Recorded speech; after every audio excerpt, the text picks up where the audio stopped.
Welcome to the Porterweight Podcast, everybody. Multiple world championship in 2 divisions, 36 wins against just 3 losses, making his debut at super welterweight July 30th against 27-2 Jose Benavidez. Welcome to the Porterweight Podcast, everybody. Danny Swift Garcia in his Miami gear. What's going on, DSG? How's the finish up of camp, my man?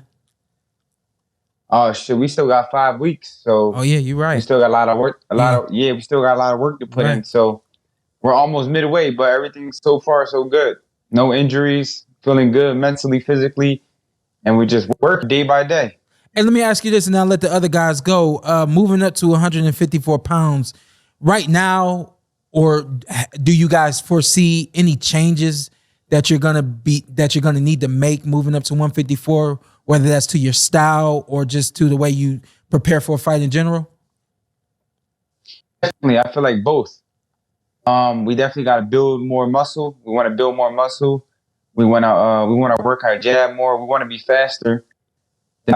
So definitely want to work the jab more, build more muscle, and just be classic Danny Garcia. There you go. And even pivoting off that, how does 154 Danny fare better? Not that you were bad at 147 by any means, but how do you find more success at 54 than 47 in the top fights?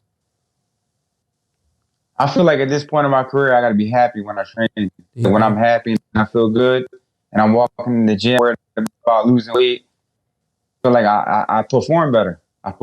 Like when I spar and I'm working out my walk around weight, I never get tired. I feel great.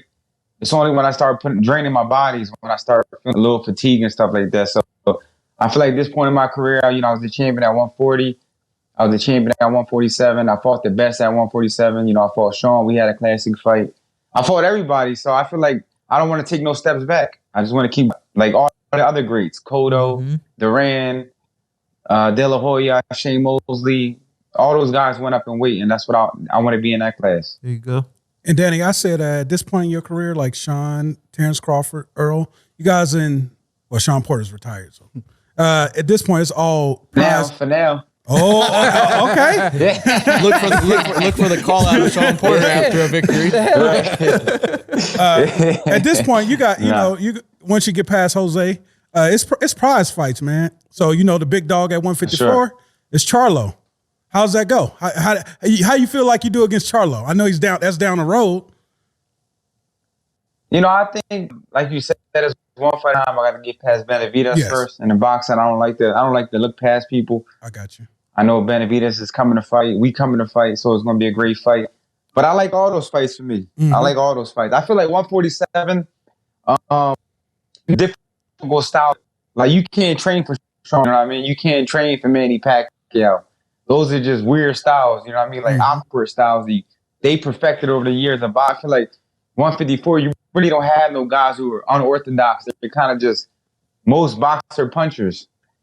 Kind of just regular boxers, no extra wrinkles. So I feel real confident going up in that weight. And I know what I can do. So I feel great. Hey, Danny, in Brooklyn a couple weeks back, it looked like you were kind of amused and having a good time when Ryan Garcia and Errol Spence were having that bet. Just your facial expressions and everything. Were you kind of amused by all that? No, I was just funny.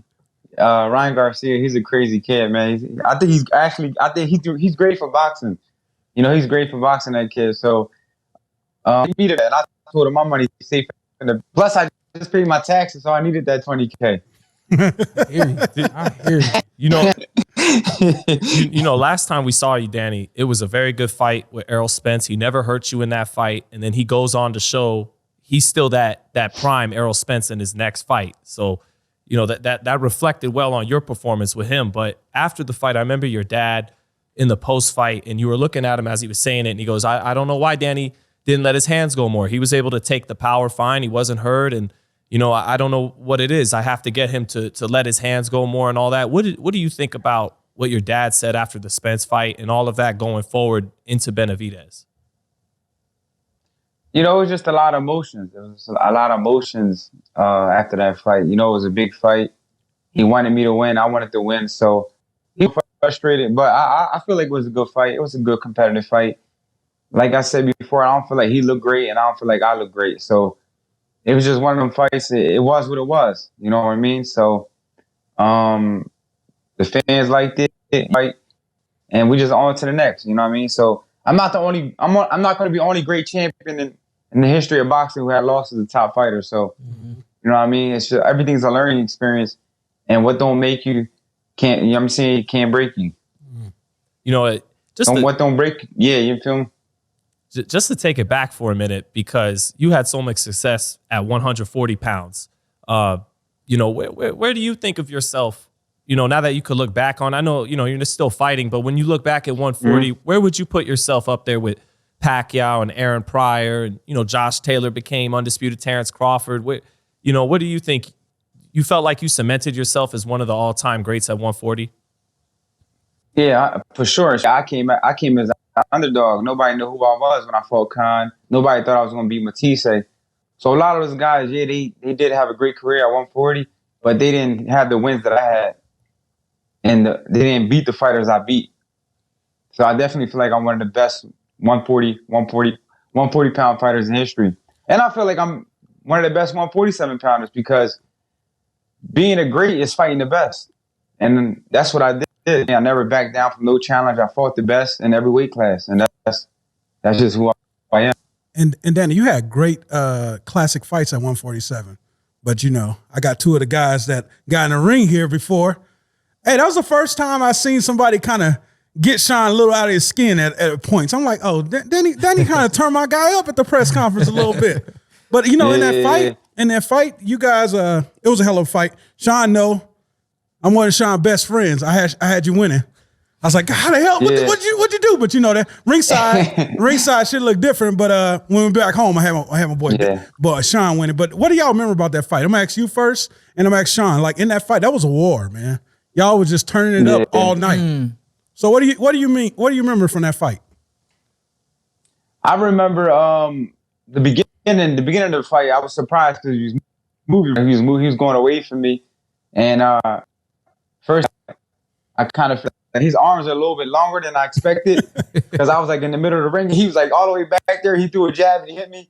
I was like, okay, he's short, but he has long arms. So I remember that. But I remember he was in great shape. You know, he takes a great punch. He throws a lot of punches. Like I said, he's a hard style to train for. And like I thought it was a close fight. Yeah. You know, I thought I did enough to win the fight. But you know, the judge gave it to him, and it is what it is. You know, you can't spill milk. The judges did the right thing, Danny Garcia. The judges did the right thing.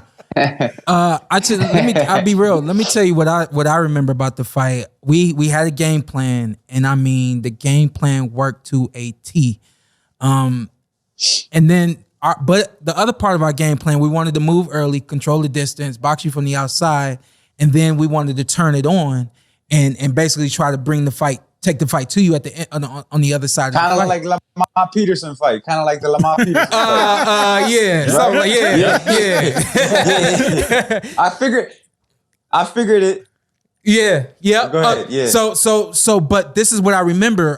Coming back to the corner, and Barry's like, you got to turn it up now. You got to turn it up. Barry accidentally called him Lamont. I turned.